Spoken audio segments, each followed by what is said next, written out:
When I say this is the last calculus topic, calc is really 3 topics. What we've done, first topic was limits. Woof, who likes limits? No one. Second topic was derivatives. And then the third topic is going to be called integrals. And you're like, well, what the heck is that? Here's all we got to do, people. Derivatives, I gave you a function, just like you had growing up from all of all your math. You've always had functions. And we finally learned how to find the derivative of it, which was a velocity, okay? Well, an integral, all we got to do with integrals is I'm going to give you the velocity, and we just got to go back to the function. That's it, guys. That's it. We just have to work back, just do everything that we did backwards. It's fine. Okay, so that's basically what I just said in all those words. So let's not worry about all those words. Here we go. A truck travels on a highway at a constant velocity at 60 miles per hour. So we got this truck, and he's traveling along straight up 60 miles an hour. You guys, here's his velocity, and that's just a good old 60 miles an hour. That's how fast he's going. And he's doing that for 1.75 hours. 65 miles an hour for 1.75 hours. Constant rate for 1.75 hours. Okay. And my question is, how far did he go? Notice I gave you a rate, or like an F prime, if you will. And I want a how far did he go? What's that quantity? What's that F? Meaning just how far did he go? How did you do that so quickly? Back table. What times what? How'd you know that? What's that? I just said well, it says it there, but also like it. Oh, true. What is it like times what? No. Well, it's so interesting. Check. So to your point, you're like, no, weird. 60 miles per hour times 1.75 hours. To your point, Steffi, in this picture, is that base 1.75 times height of 60? You guys, wouldn't you agree my hours would cancel? 60 times 1.75 height them got was 105, and I'd be left with miles. So, Steph, to your point of this graph, that was an F prime graph.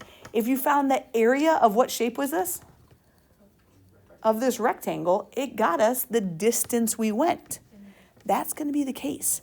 If they give you the rate graph, we just need to find the area of it to find out how far I went. We can do that with calculus. Dimensional analysis, we got this. Okay, so I said, do you guys agree? A truck is not always going to go 60 miles an hour. Not always going to. In this case, this truck is slowing down, which is more real-worldy. Calculus is helping us with more real world. So it says, what if our velocity varies? The truck is slowing down as they're approaching an exit ramp. The velocity is graphed again. So again, because this copy didn't come out great, this is 60 miles per hour still here. Over here, this is 10 seconds. Gross. That's talking about seconds. Okay. And it says, how far did the truck travel over these 10 seconds that it was slowing down? All right. Well, just like we found, since this is an F prime graph, if you find the area of this graph, it's going to get me how far we went. But this is what shape? It is quadrilateral, and isn't it actually a trapezoid? It is a trapezoid. How many people forget the area of a trapezoid? Warranted. Could I break this into other shapes? If you're like, yeah, you forget a trapezoid. What is this really just a triangle with a rectangle? Could I do that? Are you a little bit more familiar with those shapes? And would we get the same answer? Absolutely. So if you're like, ugh, or if I feel like I feel like, Gav, you would have done these two shapes, right? Okay, you guys, here we go. Area of a triangle, anybody remember? 1/2 base times height. What would be my base here? Yeah, I'm going to go right 10 seconds because these units are insane, you guys. What about my height of this triangle right here? I know it's not 10, 20, 30, 40, 50, 60. So what do you think that little height is? 30, yep. And you guys, it's 30 miles per hour. And I'm going to keep these units alive just because they're so funky. What is half of 10? 5 times 3, 15 out of 0. So we're at 150. Check out these units. Seconds times miles per hour. You know what I'm saying? Nothing canceled out. Seconds on top, miles on top, hours on the bottom. We'll deal with that later. Let's talk about this rectangle that Gavin's going to skip. Rectangle, what would be the area of this rectangle? 10 seconds times 30 miles per hour. Again, 10 times 30, 300. I'm just going to keep everything above on top. Seconds times miles and hours on the bottom. Then we've got to go translate that into, they said, how far did it go? We got to get rid of our time. We want this just in terms of miles. So if we've got, what would be our total distance traveled, by the way? How would I do triangle plus rectangle? What would that get me? 450, right? So you guys, we're at 450. Then we got to turn seconds times miles per hour. We got to get rid of those seconds and hours. You guys, how many, could I say in 60 seconds, there's what? 1 minute. How would I get rid of my minute then? 60 minutes, sorry, should be on the bottom, is in 1 hour. Yep, I chose that so that my hours would cancel, my minutes would cancel, and my seconds would cancel. Whew. Okay, you guys, in your calculator, what would we do to get our actual unit, or our final answer? Yeah, 450 over 60 times 60. And that's going to get me 1/8 of a mile, because I had a mile left. Good job, Lucal. We have 1 mile. Okay, you guys, let's flip it. That's what I'm going to say. I'm going to act like you were parasailing. Your name is Estelle, and you were parasailing, okay? Function R of t models the rate of change, so it's a rate of Jack's altitude in feet per second. So this right here is his altitude in feet per second, where t is measured in seconds, okay? How much altitude did Jack gain from 0 to 8 seconds? Well, you guys, if this is an F prime graph, I'm going to call this, like this is R, which is the rate of change. I'm going to just call it an F prime graph. What is Jack doing this whole time? What's his velocity? What's his velocity doing? Yeah, but he's still moving forward, or if he's parasailing, up. Sound good? Does that sound good? You are launching off that boat real quickly, but then you're slowly going to keep going up, okay? Jack Garris is parasailing. Now that we know what parasailing is, his feet per second is positive. So he's raising up, but he's going slower, slower, slower, slower. Then what's his parasail doing? It's got negative velocity, so it's coming back down, right? And then what's his velocity doing? Still negative. He's still negative, but he's slowing. He's slowing down until his velocity is 0, right? So he was going up, up, up, up. It started real quick. You got launched off that boat, 40 feet per second. Definitely has whiplash. Then he slows down as he keeps going up, up, up, up, up. Then his velocity is 0, and then it's negative. So he starts coming down at an increasing rate. Then he's still coming down, but he's just approaching 0. Nice soft landing for Jack, who has crazy whiplash, okay? Or Estelle. How much altitude did Jack gain from 0 to 8 seconds? How am I going to go from feet per second to just feet if they want to know how much altitude? Wait, no. Just the area of that triangle, you guys. Let's go find the area of that triangle. 1/2, what's the base? 8, and I'm going to show you seconds. What's the height? Again, sorry, it didn't come out great on yours. It is 40, though. Started at 40, and maybe you note that's a 40 right there. 40 feet per second. Do you agree your seconds are canceling out? And if you're like, oh, I'm struggling without a calculator, guys, do half of 40 maybe first. Half of 40 is 20.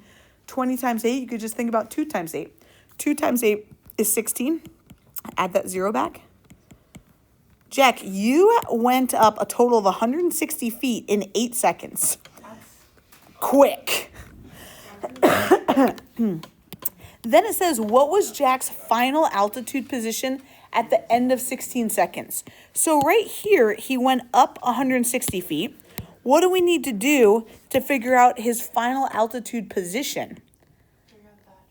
Figure out that triangle and subtract it. She's saying because that's underneath the x-axis, I'm going to go ahead and subtract that. You guys, let's go find this triangle. This triangle, what would its base be? 8. Its height, you guys might not be able to see, but it's supposed to be 20 down there. So I'm just going to say, keep it all positive because you already said, Steph, we're going to do that 160 and then we're going to subtract it. And that subtraction is taking care of that negative. Half of 8 is 4. 4 times 2 is 8. Add that 0 back in. So the negative area is 80 feet. And how are we going to find his final altitude position? Yeah, 160 minus that 80 is going to get you a final altitude of 80. Okay, so then this is an AP test question. I can't remember from what year, but straight up from the AP test. The flow of oil in barrels per hour. Notice that this is a rate. This right here is an F prime graph.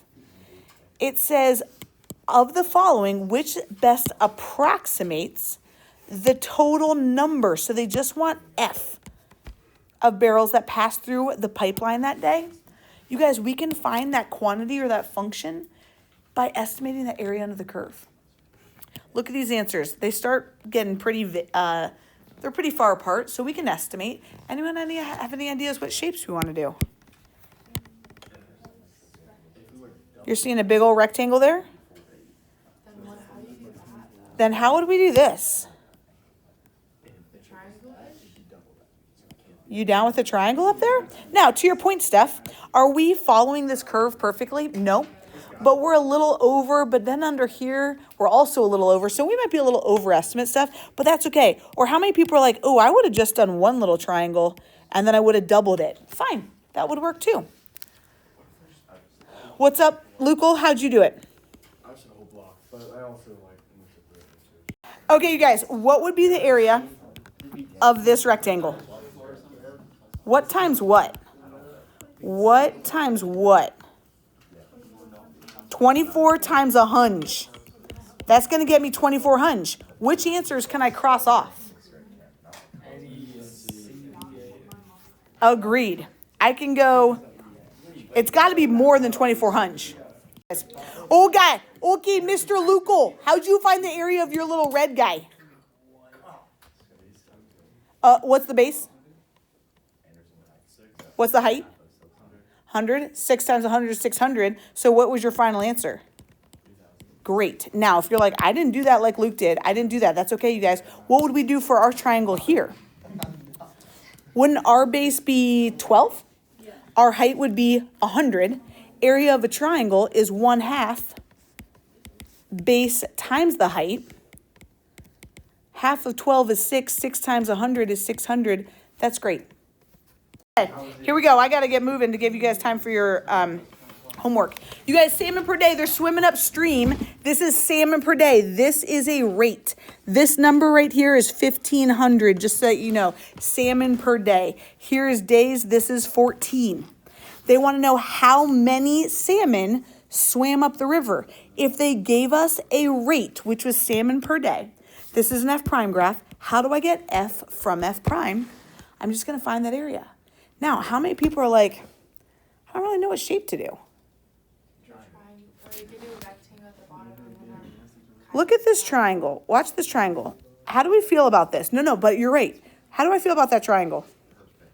It's got like a little over and a little over, but a little under, right? But I feel like that is nice. But how many people are like, I would have done a rectangle here. You totally could do this stuff. I don't care one bit. But I think the big triangle might be more accurate. Because look at how... Big triangle. 1/2 base of 14, height of 1,500. Half of 14. 7. How I would do this without a calculator, I would do 7 times 15 and add 2 zeros. 7 times 15. 15, 30, 45, 60, 75, 90, 105. 105, add those 2 zeros. Salmon. That's a lot of salmon. That's a lot of salmon. Guys, we got to do this because we got 8 minutes. Okay. This question is maybe the worst. Because look what it says. Particle moves along a straight line. Its velocity is given. This is centimeters per second.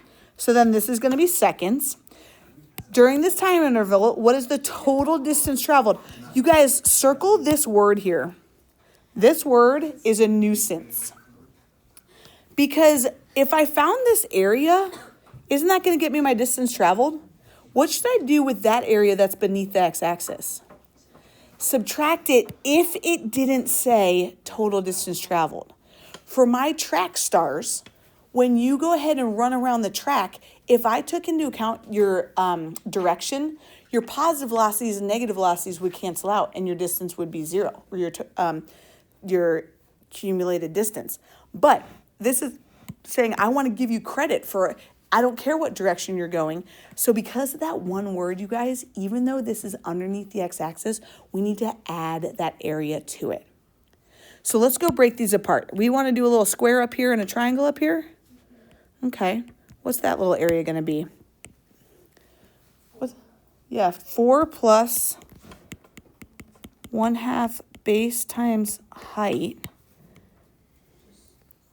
4 plus 1, I agree, Steph. So right away, Steph, that's 5. Then, because they said total distance traveled, they don't want us to take this away. We got to add to it. The area of this little square is going to get us a 1 times 1, right? That's going to be a 1. And then what about that little triangle? Say again? The little triangle has a base of 1 and a height of 1. Area of a triangle is 1/2 base times height. So it's 1.5. And when you add all those, 4, 5, 6.5. Very good, Steph. Were they ready for you to subtract it? 5 minus 1.5 would get us 3.5. Circle that word total. It's annoying.